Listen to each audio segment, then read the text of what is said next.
तो फिल्म की शुरुआत होती है एरिक से, जो एक सुनसान आइलैंड पर अकेला आया था। एक लंबी ड्राइव के बाद वो एक कार के पास आकर रुकता है, जिसके बारे में पता चलता है कि ये कार उसी की दोस्त की थी। वो कार से उतरकर अपनी कार में से एक रेड बैग निकालता है और इन दोनों कार्स के नंबर प्लेट्स को चेंज कर देता है, जिसके बाद वो दोनों गाड़ियों में से फिंगरप्रिंट रेस करता है और आगे का सफर पैदल ही करने लगता है। वो समुद्र के किनारे एक घर के पास पहुंचा था। अपनी गन निकालते हुए वो पूरे घर को सर्च करता है, लेकिन यहाँ पर उसे कोई भी नहीं मिलता।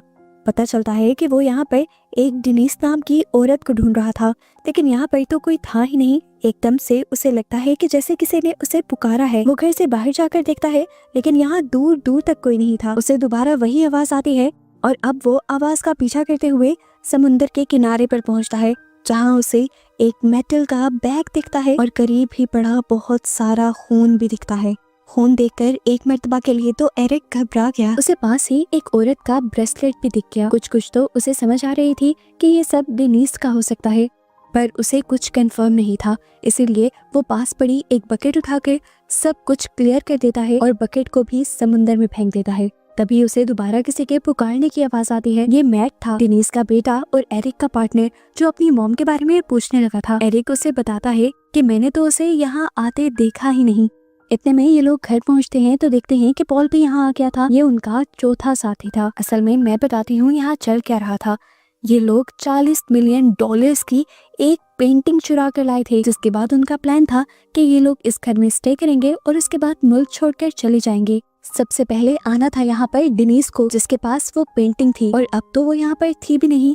इन लोगों को लगता है कि जरूर एरिक ने डेनिस को मार दिया होगा, क्योंकि जो पेंटिंग डेनिस के पास होनी चाहिए थी वो इस टाइम एरिक के पास थी, और जाहिर सी बात है डेनिस को मारकर उसका हिस्सा भी तो बढ़ जाता। खैर पॉल और मैट अपना ये खदशा एरिक को नहीं बताते। वो एरिक से कहते हैं, हम एक दिन यहाँ पर डेनिस के आने का इंतजार करेंगे और अगर वो ना आई तो फिर यहाँ से चले जाएंगे। इतने में एरिक इन सबके फोन्स लेकर उसे रेड बैग में डाल देता है जो उसके पास पहले थे, और उसे समुद्र के बीचों बीच गिराता है।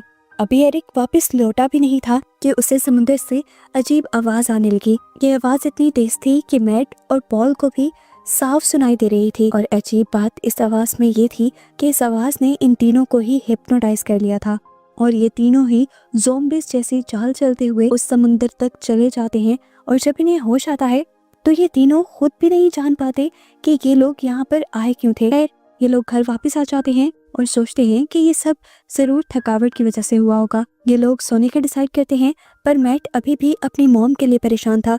पॉल उसे हौसला देता है और कहता है, वेट करते हैं, शायद कल तक तुम्हारी मॉम आ जाए। रात में अब पॉल एरिक के पास आता है और उससे सवाल करता है, सच बताओ, कहीं तुमने तो डेनिस को नहीं मार दिया? डेनिस से अपना और एरिक का रिश्ता छुपाने के लिए एरिक पॉल को यकीन दिलवाता है कि मैंने ऐसा कुछ नहीं किया। अंदर हम मैट को देखते हैं, जो जब नहाकर बाहर निकलता है तो उसे खून से भरी वही बकेट नजर आती है जिसे एरिक ने समुंदर में फेंक दिया था। बकेट को देखकर वो परेशान हो जाता है और जैसे ही उसके अंदर हाथ डालता है तो बकेट के अंदर से उसकी मॉम डेनिस का ब्रेसलेट भी निकल आता है। इस ब्रेसलेट को देखकर वो गुस्से से पागल हो जाता है और उसका शक यकीन में बदलने लगता है कि जरूर एरिक ने ही उसकी मॉम को मार दिया है। मैट एरिक के ऊपर जोर जोर से चिल्लाने लग जाता है और पॉल उसे काम डाउन करने की कोशिश करता है। कि तीनों इस टाइम बहस में ही लगे हुए थे कि अचानक से इनके दरवाजे पर जोर जोर से नॉक होने लगी। दरवाजा इन्होंने खोल कर देखा, वहाँ पर एक लड़की थी, काफी घबराई हुई सी, जो उनसे मदद मांग रही थी। एरिक और पॉल उस लड़की की मदद करने के लिए यहाँ से भाग जाते हैं, जबकि मैट उस खून की बाल्टी को देखता रहता है और सोचता रहता है कि आखिर इस बाल्टी को यहाँ पर रखा किसने होगा। जैसे ही एरिक और पॉल उस लड़की की मदद करने के लिए समुद्र के किनारे पहुंचते हैं तो देखते हैं कि वहाँ उनकी एक दोस्त बिल्कुल मरने की हालत में पड़ी हुई थी। एरिक उस लड़की को सीपीआर देता है और होश दिला देता है, जिसके बाद एरिक उस लड़की को उठाकर अपने घर ले आता है।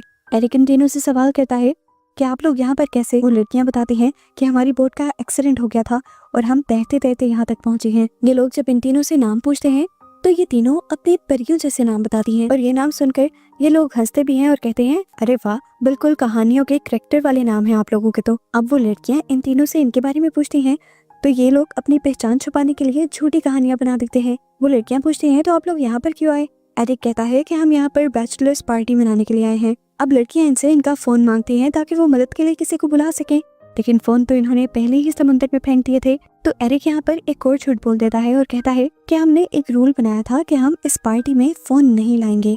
अब लड़कियों को ये बात अजीब लग रही थी इसीलिए मैट उनसे कहता है हम सुबह होते ही आप लोगों को कंट्री साइड पर छोड़ देंगे, जहाँ से कोई आपकी मदद भी कर देगा और आपको वहाँ पर फोन भी मिल जाएगा। अब एक लड़की को वॉशरूम जाना था। पॉल उस लड़की को वॉशरूम का रास्ता दिखाता है और साथ ही वो पेंटिंग ट्यूब जो उन्होंने चुराई थी चुपके से वो उठाकर बेड के नीचे छुपा देता है। और तभी उसकी नजर उस रेड बैग पर भी पड़ जाती है जो एरिक ने समुंदर के अंदर गिराया था। अजीब बात थी, वो बैग अब घर के अंदर था। पॉल इस टाइम ज्यादा सोचता नहीं और उस बैग को भी उठाकर बेड के नीचे छुपा देता है। पॉल घबराया हुआ मैट को किचन में लेकर जाता है और उसे बताता है कि मुझे लग रहा है कि एरिक हमारे साथ गेम खेल रहा है, क्योंकि जो बैग हमने एरिक को दिया था समुद्र में फेंकने के लिए वो बैग अब घर पे है और उसके अंदर सारा सामान वैसे का वैसा ही है। ये सुनकर मैट गुस्से से पागल होने लग जाता है और अब उसे यकीन हो जाता है कि जरूर एरिक उन्हें धोखा देने वाला है और उसी ने डिनीज को मारा है। जब एरिक उन्हें घबराया हुआ देखकर उनकी बातें सुनने के लिए आता है तो मैट उसे बहुत बुरा भला कह देता है।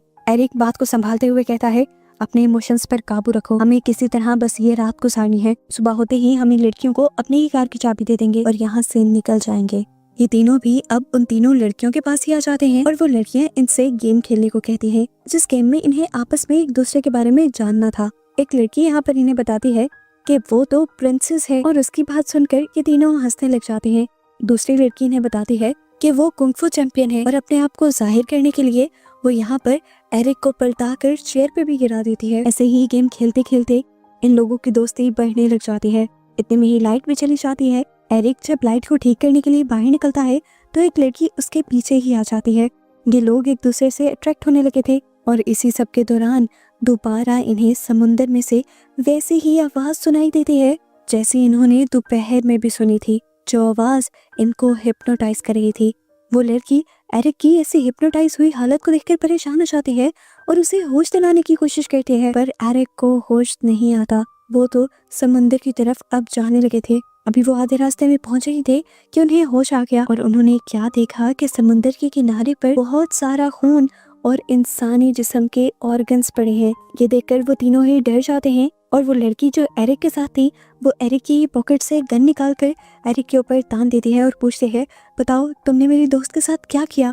समझ तो इन्हें भी कुछ नहीं आ रही थी। एरिक बताने की कोशिश करता है कि उसने दोपहर में भी ऐसे ही बहुत से निशान इस समुद्र के आसपास देखे थे। जरूर यहाँ पर कुछ बुरा हो रहा है, हमें लड़ने के बजाय अपने दोस्तों को ढूंढना चाहिए। असल में यहाँ से मैट और उसके साथ जो लड़की थी वो गायब हो चुकी थी। इससे पहले कि ये लोग कुछ और करते समुंदर में से दोबारा वो आवाज आने लगती है जो इन्हें हिप्नोटाइज कर देती है।